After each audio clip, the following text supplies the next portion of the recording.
Olá, turma, tudo bem com vocês? Chegando para mais uma aula da nossa disciplina de Ciências da Natureza. Aproveite para olhar aí a descrição do vídeo, pegue o livro didático para acompanhar a aula de hoje. Caso de dúvidas, vocês podem me procurar, que eu estou disponível para esclarecer. Lembrando que cada atividade dessas que estão aí faz parte aí do crescimento, do conhecimento de vocês. Então vamos se dedicar, focar, porque a gente está aí no quarto bimestre, encerrando o ano letivo. Então vamos lá para mais uma aula de ciência. E aí, galerinha do oitavo ano, tudo bem com vocês? Chegando para mais uma aula da nossa disciplina, né? Na qual a gente hoje vai focar no novo conteúdo, que é a genética e a hereditariedade. É comum a gente observar os filhos, os pais, de modo geral, podemos perceber semelhanças entre os descendentes e os indivíduos que deram origem. Além dos aspectos físicos visíveis, outras características dos filhos, como o tipo sanguíneo, a propensão a determinadas doenças, são herdadas pelos pais. Então, não é só no aspecto físico que a gente pode perceber heranças, vamos dizer assim, visíveis com relação a aspectos de semelhanças que veio dos que originou, do que formou os filhos. Então, os filhos eles podem vir com características tanto físicas semelhantes aos seus pais, como também pode apresentar algumas doenças, assim como essas doenças elas podem vir dos avós, dos bisavós e assim por diante. Então é algo que é ligado tanto na parte física quanto também na parte sanguínea e relacionado às doenças. Então tudo isso tem a ver com esse assunto que a gente vai começar a ver agora, da genética e com relação mais à hereditariedade, nesse aspecto de a gente herdar, né? Algumas características, algumas heranças nos aspectos que não são tão bons, né? Heranças desse tipo relacionadas à doença não é tão bom, mas que a gente acaba herdando porque vem com o nosso DNA. Então, isso ocorre porque com a reprodução, há a transmissão de características dos pais para os filhos. A transmissão dessas características de uma geração para outra é chamada de hereditariedade, ou seja, a gente pode herdar características dos nossos bisavós, dos nossos tataravós, e não somente do nosso pai e da nossa mãe. A ciência que vai estar dedicada ao estudo da hereditariedade é a genética. E nesse início de estudo, a gente vai ver os princípios básicos, no caso, da hereditariedade. Para início de conversa, né, falando aí sobre o DNA e a hereditariedade, como a gente viu na parte de reprodução, percebemos que o ovócito ele vai se unir com o espermatozoide, originando um zigoto, o qual vai conter um material genético que vai vir do pai, a partir do espermatozoide, e o ovócito com material genético da mãe. Então, os gametas eles carregam material genético que constituirá o zigoto, ou seja, são os portadores das informações hereditárias passadas dos pais para os filhos. Então, durante muitos anos, vários pesquisadores se dedicaram à descoberta do material genético das células humanas a fim de identificar qual seria a molécula que transmitiria informações de uma geração para outra. Depois de vários experimentos e debates científicos, foi verificado que o material genético do ser humano e de outros seres vivos é o ácido desoxirribonucleico, que tem a sigla aí do DNA. E por volta dos anos de 1950, um novo desafio inspirou vários cientistas. E uma delas foi uma mulher, né, faz parte, uma química, que eles tentavam descobrir, né, como seria a estrutura desse DNA, dessa molécula de DNA. E aí vários pesquisadores se propuseram a estudar o tema e contribuíram para a compreensão dessa estrutura.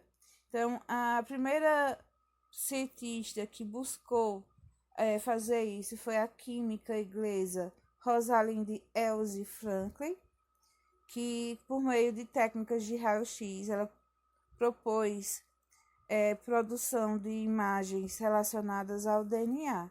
E já a partir dos seus estudos, né, que na parte científica, um cientista ele pode aprimorar o conhecimento que já foi descoberto por outro. Então, com base no conhecimento já feito a partir de Rosalind, os cientistas James D. Watson e Francis Crick propuseram um modelo para a molécula DNA. E esse modelo ficou conhecido como a dupla hélice e é aceito até hoje. E aí a gente tem a imagem de Rosalind, assim como dos dois cientistas, James D. Watson e Francis, e a proposta da imagem que eles tentavam fazer aí com relação à molécula de DNA.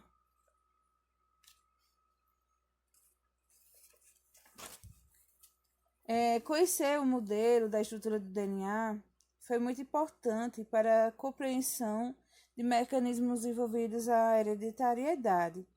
O DNA ele contém informações necessárias para a produção de proteínas. Há proteínas que fazem parte da constituição de várias estruturas do corpo, enquanto outras atuam no controle dos processos de metabolismo.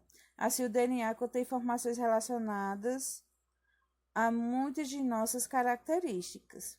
E falando do DNA, a gente tem que falar dos cromossomos. Não sei se vocês recordam, mas quando a gente estudou a unidade 1, a gente viu que a maior parte das moléculas de DNA das células eucarióticas, elas vão estar presentes no núcleo, que ali no núcleo elas vão ter uma associação de proteínas que vão formar estruturas denominadas de cromatina. Então, praticamente, o DNA eles se unem uns aos outros e vão formar a cromatina. Em determinadas fases do ciclo celular, a cromatina apresenta-se condensada e origina estruturas compactadas chamadas de cromossomos. E aí a gente tem um esquema que representa praticamente isso. A gente vai ter o DNA, ele vai se condensar formando a cromatina se condensa ainda mais, formando o cromossomo que vai estar presente no núcleo das nossas células. A molécula de DNA que forma um cromossomo é longa, mas nem toda sua extensão contém informações que resultam em proteínas. Cada trecho da molécula de DNA contém uma informação para a produção de um polipeptídeo, que é chamado de gene. Uma proteína consiste em um ou mais polipeptídeos que são formados por sequência de aminoácidos. Cada cromossomo humano contém vários genes. O conjunto formado por todos os genes de um ser vivo é denominado de genótipo. E o genótipo, ele atua, ele é o resultado de certas características que podem ser observadas no aspecto visual, físico, como a cor da pele, a altura, a cor do cabelo, a cor dos olhos. Então, tais características observáveis nos seres vivos é chamado aí de fenótipo. Então, o fenótipo de uma pessoa é o resultado de processos que ocorrem ao longo do seu desenvolvimento, inclusive sofre a influência do seu estilo de vida. Por exemplo, uma pessoa pode ter tendência genética a uma estatura alta, porém, caso faltem nutrientes na sua alimentação durante o seu desenvolvimento, é provável que ela não ultrapasse a estatura mediana. Então, mesmo que a pessoa tenha herdado características para ser alta, se ela não tiver uma boa alimentação, ela não vai ter um bom desenvolvimento. Assim como acontece com a cor do cabelo, São questões que a gente pode alterar, pintando, colorizando. Então, o genótipo vai vir conosco de certa forma, e o fenótipo a gente vai acabar podendo também alterar. Então, o genótipo vai estar ligado a partes e externas, algumas que podem ser alteradas, mas outras não. Os cromossomos e a hereditariedade, o que a gente pode observar com relação a isso é que a forma e o número de cromossomos pode caracterizar uma espécie. Nos seres humanos, por exemplo, as células somáticas são formadas por 46 cromossomos, organizados em pares, ou seja, eles possuem 23 pares de cromossomos. O ovócito e o espermatozoide contêm um representante de cada par, totalizando 23 cromossomos. Quando ocorre a fecundação, forma-se um zigoto com 46 cromossomos, garantindo assim a manutenção do número cromossômico da espécie. O que isso quer dizer? Que o espermatozoide ele vai ter 23 cromossomos. O ovócito vai ter 23 cromossomos. O indivíduo, depois de ser formado o zigoto, vai ter na sua totalidade 46 cromossomos. Eu tenho 46 cromossomos, cada um de vocês vai ter aí no interior das suas células 46 cromossomos. Como a gente viu, não sei se você lembra o processo de divisão celular, que a gente viu a mitose e a meiose, que no caso da meiose, ela é um processo que ocorre para a produção dos gametas, que aí a quantidade do material genético ela é menor do que como ocorre no caso da mitose.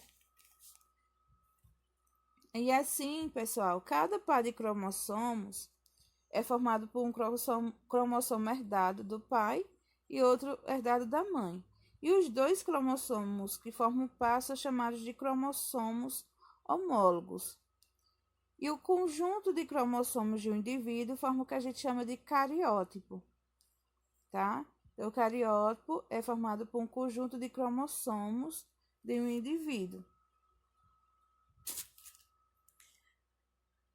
Então, pessoal, essa foi a nossa aula. Eu espero que vocês tenham compreendido o assunto, que tenham gostado.